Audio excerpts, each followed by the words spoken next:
আসসালামু আলাইকুম ওয়া রাহমাতুল্লাহি ওয়া বারাকাতুহু। ইন্নাল হামদালিল্লাহি ওয়াহদা ওয়াসসালাতু ওয়াসসালামু আলা মান লা নাবিয়্যা বা'দা আম্মা বা'দ। দোবলহাটি রাজবাড়িতে এসেছি। পিছন দিকে আপনি দেখতে পাচ্ছেন এখনো মাথা উঁচু করে দাঁড়িয়ে আছে অট্টালিকা। সম্মানিত উপস্থিতি, এখানে নিয়ে আসার কারণ কি?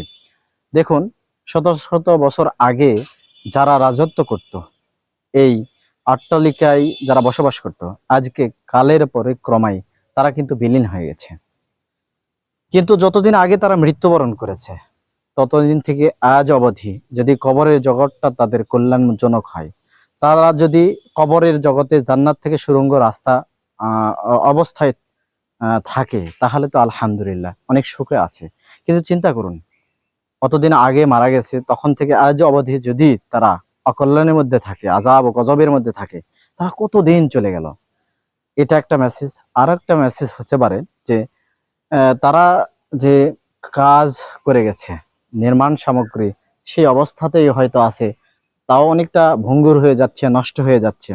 তারা এই পৃথিবীতে স্থায়ী নয়।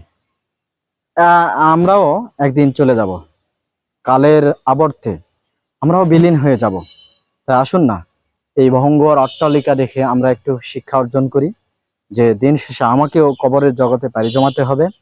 অদ্ভুত আচরণ নয়।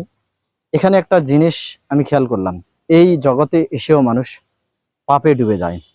না হলে পরে এই অন্ধকার গলিতে হাজারো সিগারেটের মরক পড়ে আছে, সিগারেটের নিচের দিকের অংশ ভঙ্গুর অবস্থায় পড়ে আছে।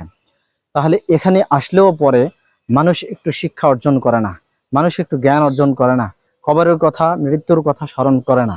কিন্তু আমাদের উচিত ছিল এই ভঙ্গুর ভেঙে যাওয়া অট্টালিকা দেখে শিক্ষা অর্জন করা, জ্ঞান অর্জন করা, ঈমান বাড়ানো।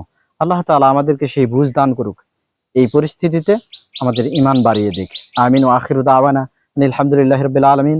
আসসালামু আলাইকুম ওয়া রাহমাতুল্লাহি ওয়া বারাকাতুহু।